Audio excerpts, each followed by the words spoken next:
Hi, I'm Chris Hahn. I'm 6'1", 230 pounds. I'm an actor with stunt ability and a suit performer. I've got 28 years in professional wrestling with the WWF/WWE and would appreciate any consideration in your future projects.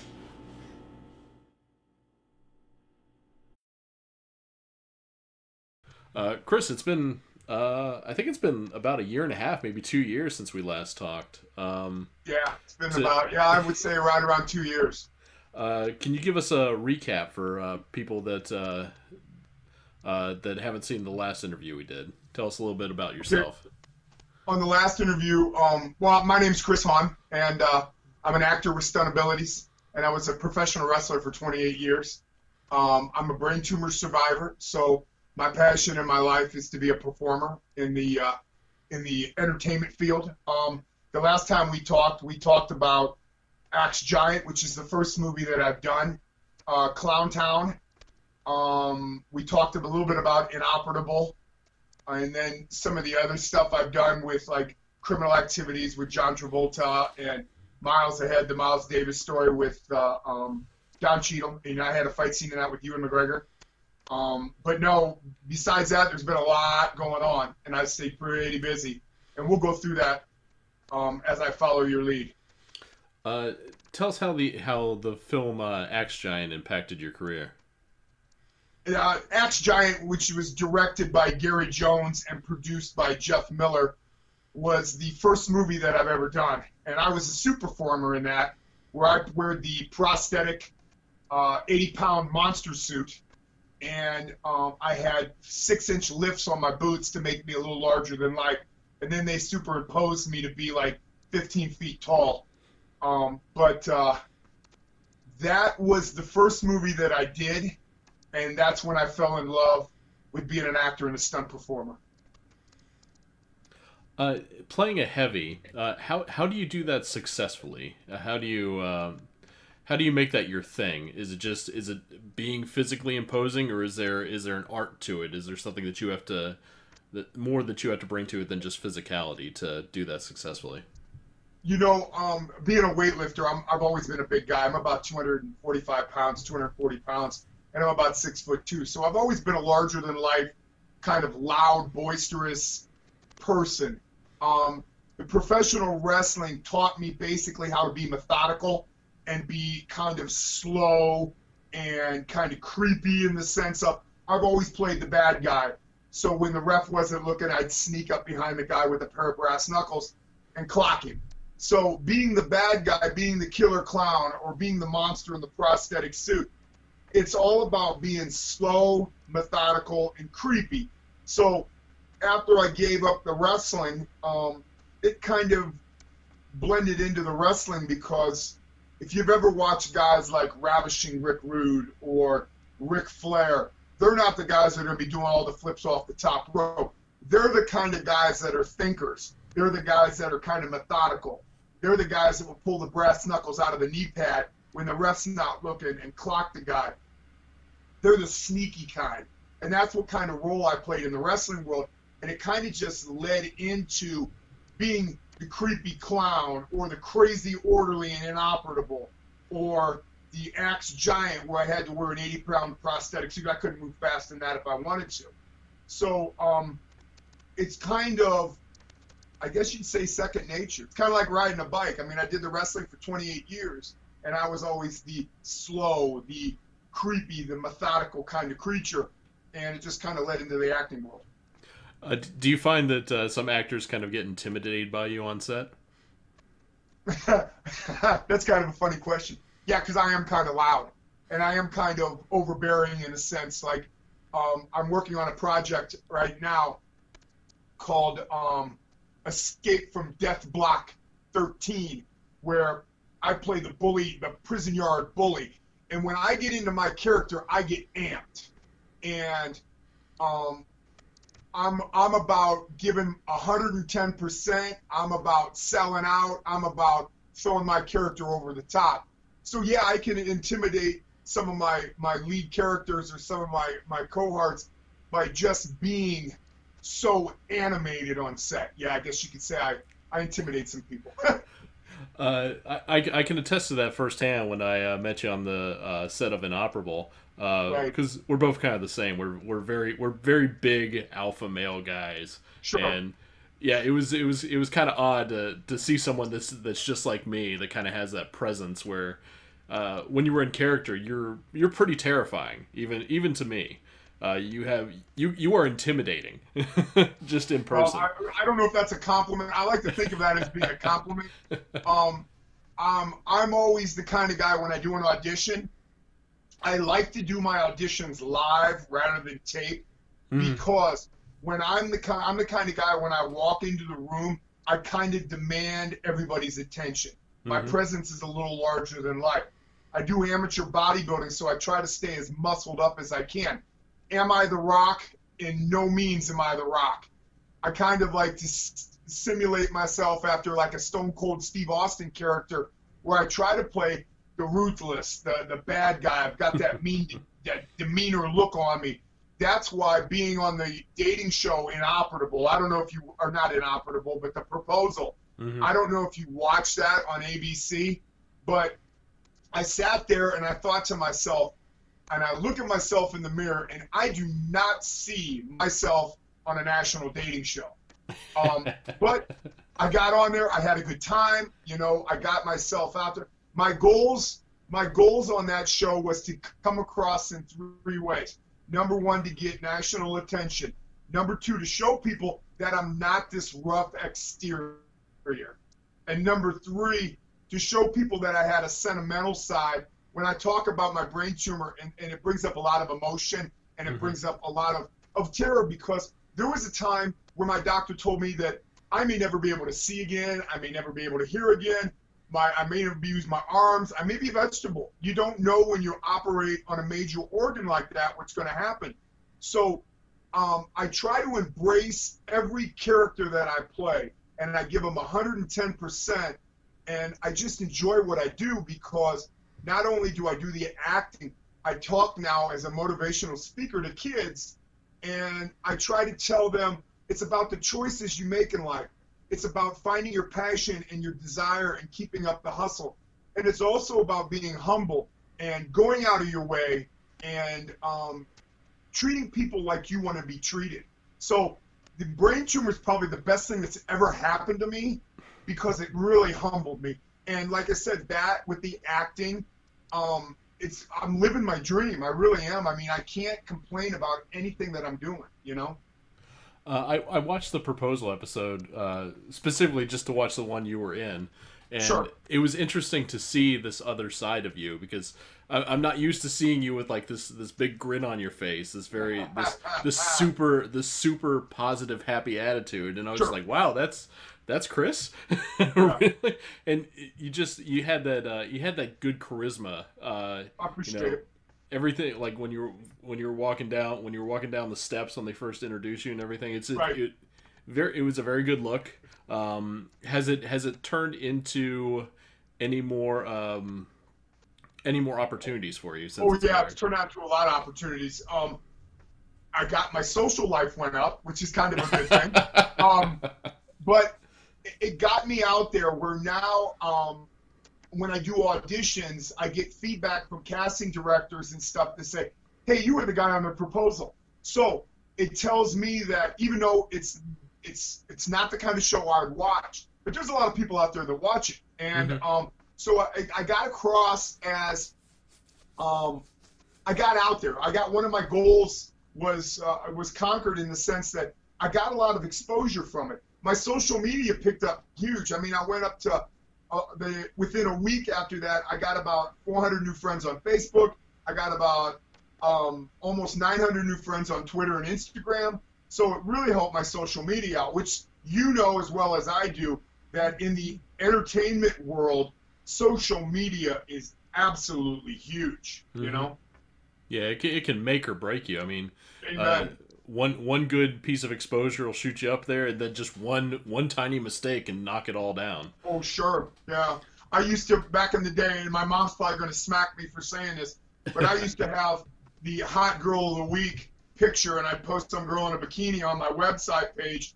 And I remember plain as day a director telling me that he didn't think that I was right for the part because of what I put on my Facebook page. Mm-hmm. So I lost out on a gig because I used to put bikini pictures of the hot chick of the week on my. So now my mom pretty much runs my social media. She kind of took that away. And I'm 47 years old, but I tell you what, my mom, which I like to give her a shout out, Mary Ann Carey, she's kind of like the backbone of my career. She supports me in everything I do.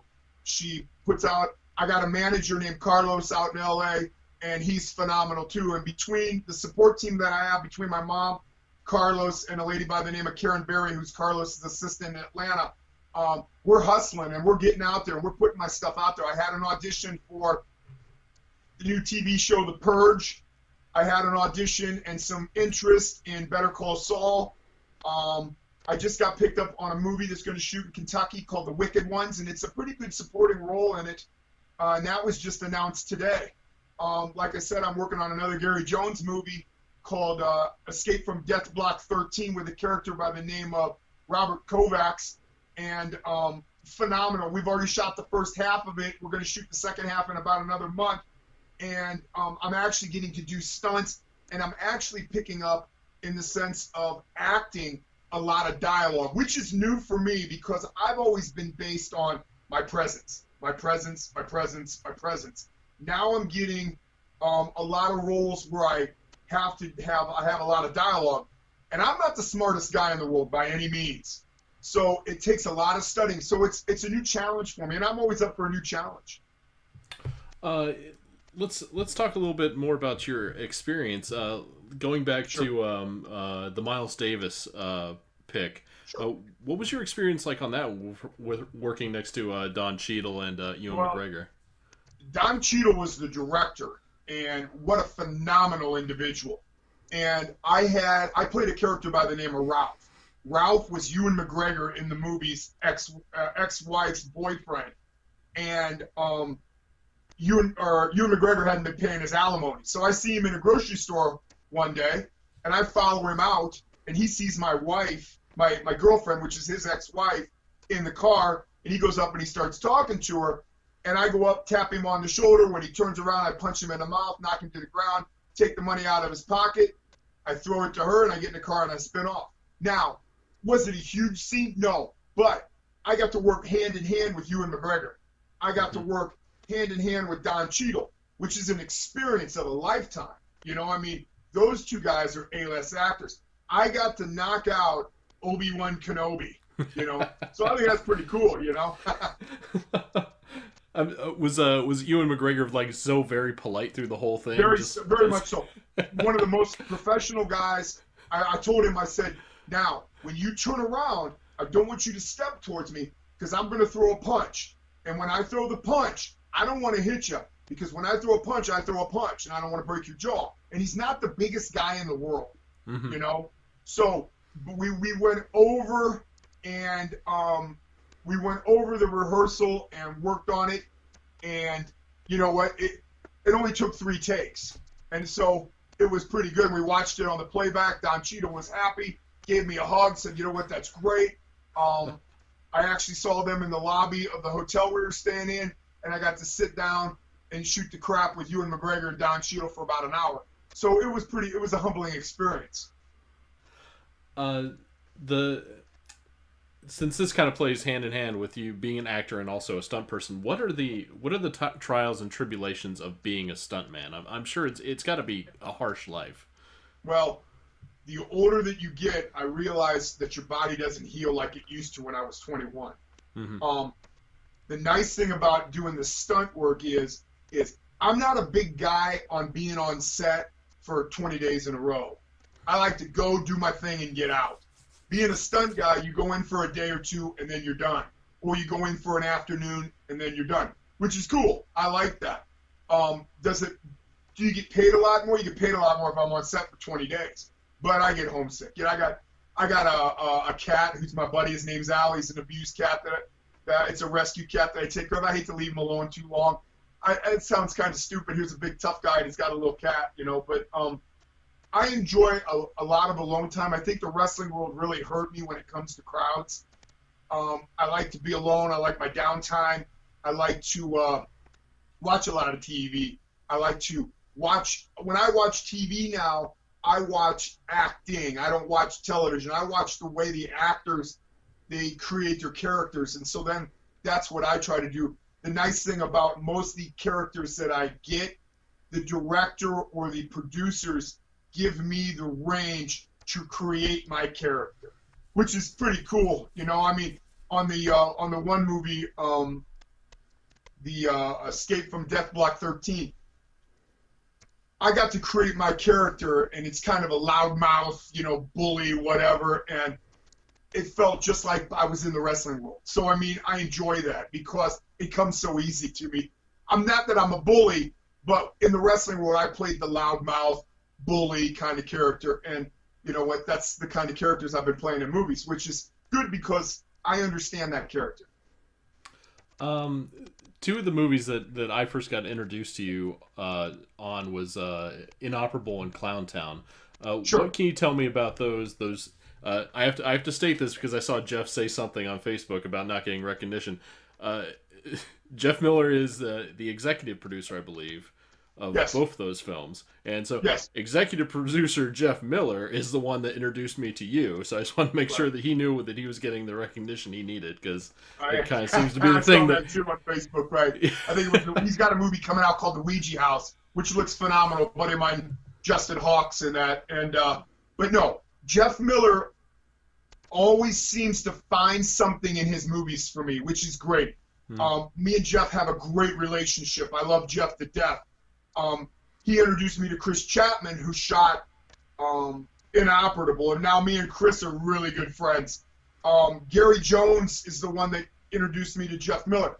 So it's kind of like a Rob Zombie kind of thing. If you've ever seen Rob Zombie movies, he uses a lot of the same cast and crew in all his movies. Same thing with Jeff Miller. Jeff Miller's got a great working relationship with all the people that he uses. So why not keep that base in there, because we all know how to work with each other, and we're all comfortable with each other. The worst thing about going to a brand new set when you really don't know anybody is introducing yourself and getting to meet. When I work on a Jeff Miller movie, I know Katie Keene. I know Laura Compton. I know Jeff Denton. I know Tom Nagel. I know Brian Nagel. We all seem to work together very well. So I know their timing. They know my timing. And it just makes for a better movie. And it's such more relaxed atmosphere, and there's not as many takes because we know how to feed off each other. What can you tell us about the newer Jeff Miller films that you're working on, like Escape from Death Block 13? Jeff is a really, really big horror guy. And now he's trying to get into a little more action stuff. There's this prison movie, which I really can't go into too much detail on it, but it's based where they shot Shawshank here in Mansfield, which is my hometown. So it makes it kind of nice. And they gave me the responsibility of casting. They gave me the responsibility of finding lodging for the people from out of town. I hooked them up with the catering. And then I'm also doing and helping out on some of the investments. So I am an associate producer, which I've never done before. They gave me the opportunity to see what it's like on the other side of the camera, which is cool because I've always been told by my stunt guy, Rick Fike, who we'll talk about a little bit later. He's a phenomenal guy himself. And I was told by Gary Jones, and I was told by a lot of the directors and producers, the more bullets you have in your chamber, the better off as an actor you're going to be, because you're going to understand behind the camera, in front of the camera, what goes on, how hard people have to work. So you should work that much harder to make the project that much better. What can you tell us about Escape from Death Block 13 without spoiling it and without making Jeff mad? What is the premise overall of the film? The premise of Escape Block 13 is about a prison yard bully and a new gentleman that comes into the prison, and they have their controversy. They become friends and let the chaos begin. It's about all I can really get into it. Robert Kovacs, who looks exactly like Charles Bronson, plays my counterpart. I brought in some guys from the ASWA wrestling promotion here in Mansfield to do a lot of the stunt work, because we got a prison yard fight scene, we got some fight scenes and stuff, and it's an action-packed, non-stop, in-your-face, bust 'em out prison movie. And like I said, it's going to be phenomenal. Gary Jones shoots a low-budget movie and makes it look like a $50 million movie. Just the cinematographer, his name's Ken, oh gosh, I forget how to say his last name. He was the cinematographer in Clowntown. He's phenomenal. I've seen some of the footage already. It looks awesome. And it's probably going to come out probably in April. We still have a little bit more of it to shoot, but it's going to be pretty good. And like I said, between Gary Jones and Jeff Miller, and we all work hand in hand, and we all try to make the best product that we can make, you know?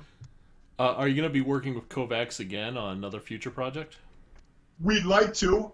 There's been some talk about a future project, which I really don't know anything about, so I hate to open up my mouth and say something that I don't know anything about.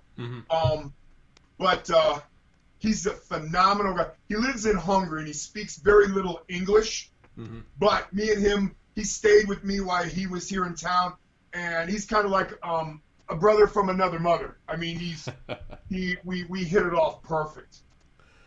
One of the other movies that is on your slate is Embrace the Twilight. What can you tell me about that? Right. Embrace the Twilight is a Maggie Shea New York Times best-selling book. And it's directed and produced by Carlos Dunn. Carlos is a director from Mexico. They shot half of it in Mexico, and then they shot the other half here in Akron, Ohio. Now, my character, I play a character by the name of Frank Styles. Frank Styles is a loudmouth, foul-mouthed SOB that goes out, hunts vampires. He drains the blood out of them and puts it into his body because he wants eternal life.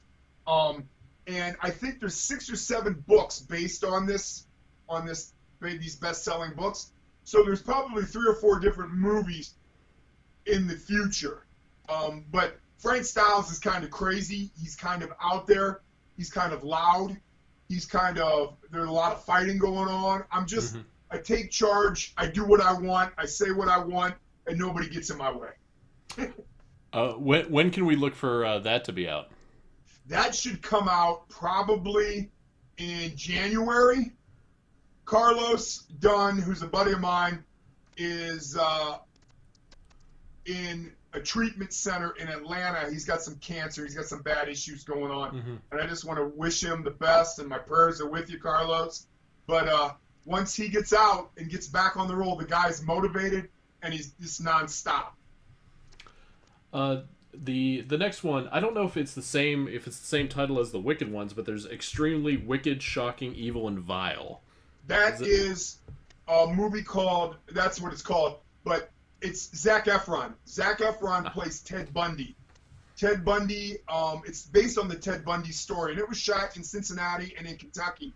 And basically what it is I play a sheriff marshal that gets to wrestle Zac Efron because he does his own stunts to the ground.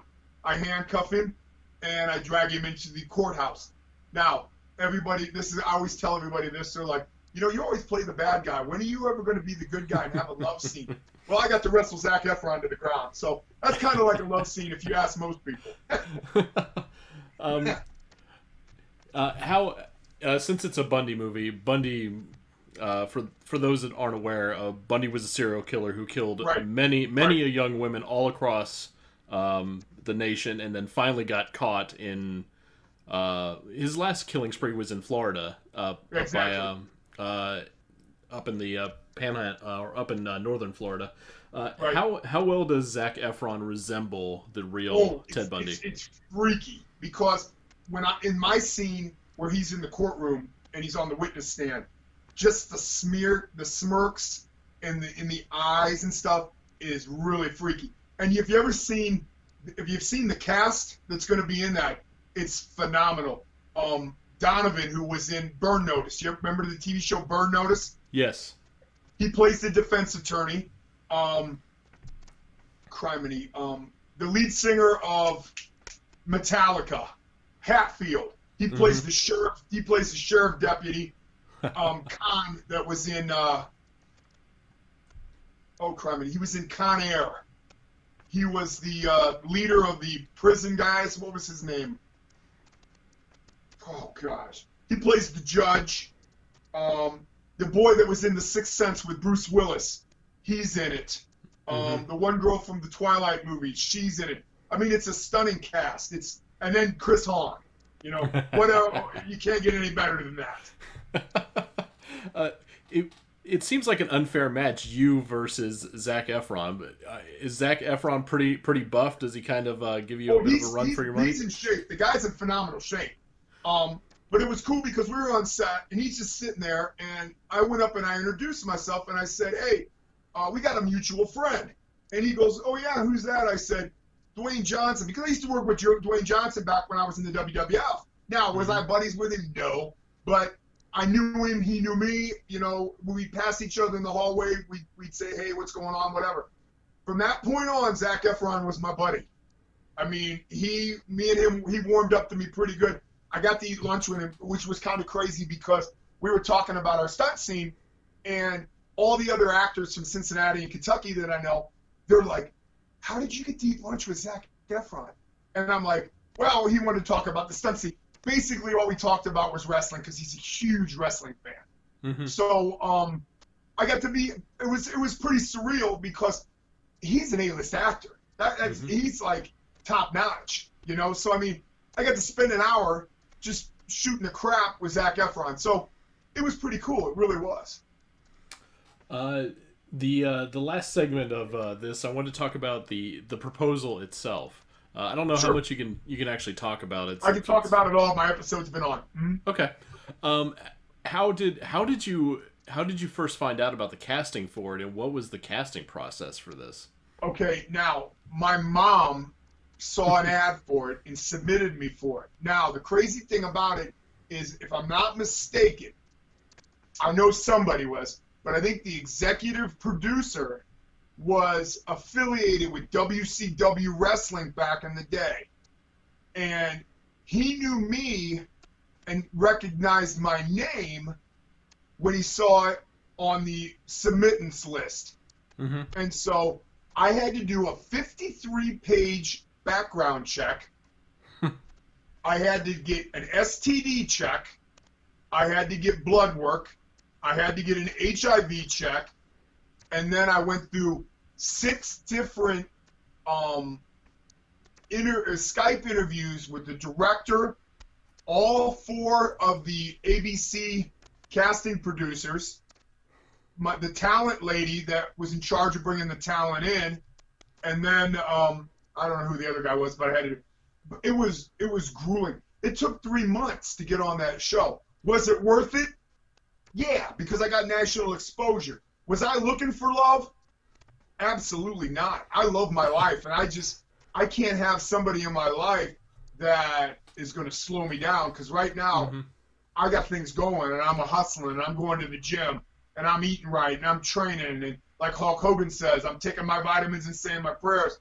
But I'm going to Cleveland to audition for something, and then the next day I'll drive to Cincinnati and audition for something, and then I'll go to Pittsburgh and I'll work on something. And then I fly to Atlanta and I hit that up. And then I go out to LA. And the last thing I need is someone to say, you need to spend time with me. Yeah, do I miss having somebody in my life? Yeah, I really do. But right now, my biological clock is ticking. I don't have much more time to do the acting and the stunt work before the stunt work starts to peter its way out. So I just got to keep hustling. I got to keep staying in shape. And I got to keep doing what I'm doing, you know. Did you put yourself on any more of an extreme regimen to get even more in shape? Because it was kind of like a showcase of men's bodies in well, you know, in the that thing episode. about it is a month before that I did the Greater Cleveland, Ohio Bodybuilding Championships. Now, am I a bodybuilder? No, not at all. I do them to keep me in shape for what I do in the acting and stunt world. I'm still, even though I was in pretty good shape, I was still a little hesitant about taking my shirt off, because you know how you're your own worst critic. I can point out every little problem that I've got on my body, and I didn't need the whole world to see that. So I kind of wore a sleeveless shirt to kind of show off my size, but kind of tease them a little bit, knowing that I am in shape, but I'm not going to let you see the whole show. You know what I'm saying? Was it a little bit intimidating to be in front of that whole cast of people, or that whole studio audience? Was it? Yeah, that was a little nerve-wracking? There was about 100, I'd say 150 people in the studio audience, and you don't know who the girl is. Yeah, absolutely. They don't tell you. They keep her secluded. So you really don't know who's behind that. And you got to open yourself up, and you got to tell people, you got to tell some stranger your deepest, darkest emotions and feelings and all this and that. And then, if you're picked to be one of the two, I'm old school. I don't know about you, but I'm old school. I have a hard time believing that you can meet somebody in 5 minutes, tell them you want to marry them. You know? Now, obviously you can say, my proposal to you is, I'm proposing that I'm getting the heck out of here. But you don't want to look like an idiot on television. So I would have probably proposed more of a friendship and see where this goes, rather than get down on a knee and say, will you marry me? Because once you say that, you're kind of stuck, you know? So it seemed like it was a little bit of a weird thing to look at the selection of men they had, because it didn't seem like they were going for a type. It seemed like they just kind of picked and choose like random sorts of guys.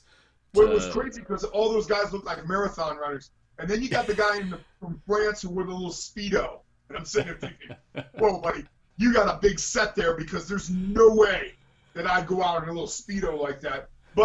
And then you got me that comes out, I'm kind of like Andre the Giant compared to most of those guys. And, but like I said, it was a good group of guys. Everybody got along really well. We had a little after party afterwards, and we kind of said our goodbyes. I stay in touch with two of them. They're on my Instagram. They're pretty good guys. But like I said, it's kind of, I just wanted to get past into the bathing suit round so I could actually talk. When I was the last four and she had one more to choose, I was sweating like you couldn't believe. But I got accomplished what I wanted to get accomplished. Reality television is crazy. Yeah, I've starred in my own episode of it, so I know. It's crazy, and they've got their people that they want to win, you know. So yeah, it's still entertainment at the end of the day. Is. I can't really speak much to it because my NDA is still active for however long A&E is is in business. So, but yeah, you have to manufacture some things, or else it's not entertainment, because it could be bland. If you don't have conflicts, or you don't have certain things happen, people will just tune out if there's nothing interesting. See, that's the one thing I was worried about. I was worried about my size and my look. They come up and they say, "Hey, we'll put an extra $1,000 in your paycheck if you start controversy." Once you start controversy, then directors and producers and stuff say, "Oh, that guy might be a problem." Even though it's reality television, and most of those guys know that it's mostly a lot of it's scripted and stuff, I still don't want to get the reputation of being an ass. You know what I'm saying? Yeah, because then perception turns into reality, and that's just going to harm you in the end. Right. For up-and-coming actors, even up-and-coming wrestlers, what would be your advice to those people that are looking to break into these different subsections of the entertainment industry? Josh Brolin said it first. He said it best. He never got it. He auditioned 37 times before he got his first role. I was pretty lucky. I never auditioned. I had a role offered to me, which I was pretty lucky. But it's all about, if you have a dream and you want to pursue that dream, you know what? You got to sacrifice. There's certain times, like every Sunday morning, I'll go to the gym, and while my buddies are sleeping, they go out Saturday night.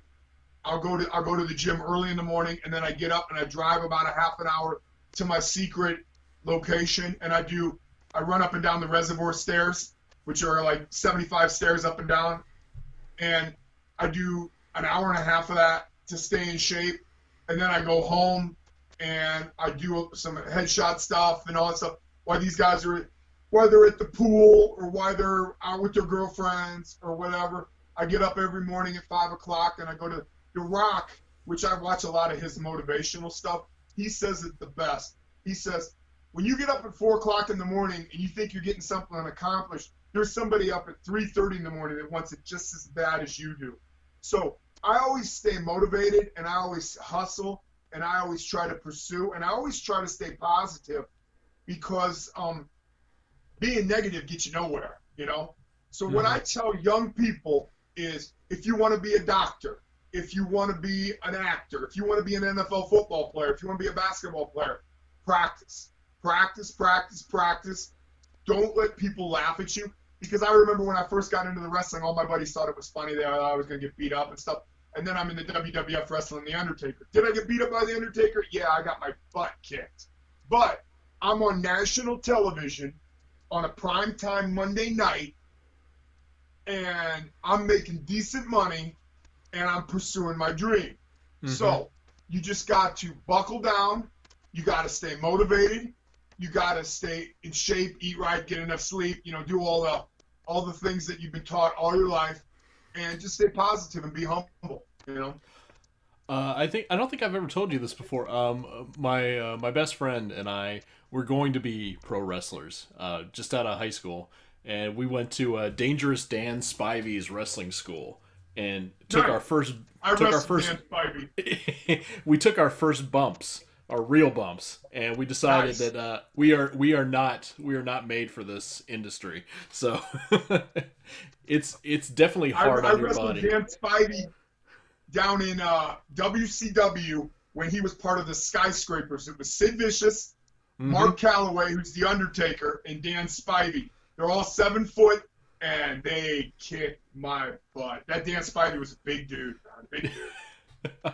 So I don't know how you can do that like 350 days a year taking bumps like that. So you know, when I wrestled, it was maybe 2 or 3 times a month. When I watch these WWF guys and these WWE and this TNN, and they're on the road 4 days out of the 7 days of a week, and they're wrestling every night, you can have that. You know, I'm beat up as it is. I got a bad shoulder. I got a bad hip. But you can have that because when you get old and arthritis starts to kick in, you can really feel it. You really can. The biggest thing of this whole interview is, where can people find you on social media? Okay, Chris Hahn, entertainer, actor with stunt abilities. That's my Facebook page. On Twitter, it's Chris Hahn actor, and on Instagram, it's Christian371. And I got a few things I like to plug, if you don't mind. Go right ahead. Okay. September 14th, I have a very small part in a movie called White Boy Rick with Matthew McConaughey. That's September 14th. September 28th, I play a prison guard in a movie called Old Man with a Gun. Now, the cool thing about that, it's Robert Redford's last movie. In the last scene of the movie where he's being let go out of the prison, I'm the police officer or the security guard that's walking him down the hall. So the last time you'll ever see Robert Redford on the big screen, I'm in the scene. So that's pretty cool. I kind of find that pretty surreal because Robert Redford's a legend. November 6th, I'm in episode 6 of House of Cards. I play a Secret Service agent. And then the Zac Efron movie should probably come out in January. And that's going to be a big nation. These are all big national screen, big movies that are coming out. And then Donnybrook with Frank Grillo and Chris Browning from Sons of Anarchy. It's about bare knuckle brawl fighting, and I play Chris Browning's bodyguard who runs the Donnybrook. So those are a few things that I've got coming out. I've got a big movie in LA that I really can't say anything about because I don't want to ruin my chances. But you'll be the first one, Mike, that I let you know once I book the part. And then I got the Escape from Death Block 13, which will probably be out in April. And then next April, The Wicked Ones, which starts shooting in April of next year. And I got a few other logs in the fire. There's a Bruce Willis movie coming to Cleveland called Wake. I may get an audition in that, but I'd like to also give a few shout-outs if I could. I'd like to give a shout-out to my stunt coordinator, Rick Fike. He lives in Madison, Ohio, and he's a phenomenal guy, and I got a workshop this week, which I'm looking forward to seeing him. I'd like to give a shout-out to Look Now Management, which is my agent, Carlos, and his partner, Karen Berry. Phenomenal people, and they hustle for me 110%. I'd like to give a shout-out to Jeff Miller, because Jeff Miller does me right all the time, and I really appreciate Jeff Miller. Gary Jones, who's one of my, I would say Gary Jones is my mentor, because whenever I have an issue, I always give Gary a call, and he always leads me in the right path. I'd like to say hey to Chris Chapman, my buddy Storm and Norman out of Cleveland, and last but not least, my mom, Marianne Carey. She's the backbone of my career, and she's my biggest supporter, and I love her with all my heart. Well, thank you very much, Chris. I appreciate you sitting down with me again. We'll have to do this more often, because every 2 years, you've got too much going on for us to spread this out over 2 years. So, whenever you want, I'm always available. You took a chance on me in the beginning, and you when I was on Inoperable, you gave me a nice interview down there, and you're a friend, a good friend, and anytime you need something or you want to know what's going on, feel free to give me a holler. I'll give you all the information that I know. Perfect. Thanks again, Chris, and best of luck to you, and I can't wait to see more of you on my TV. I appreciate it. You have a good night. You too. Bye-bye.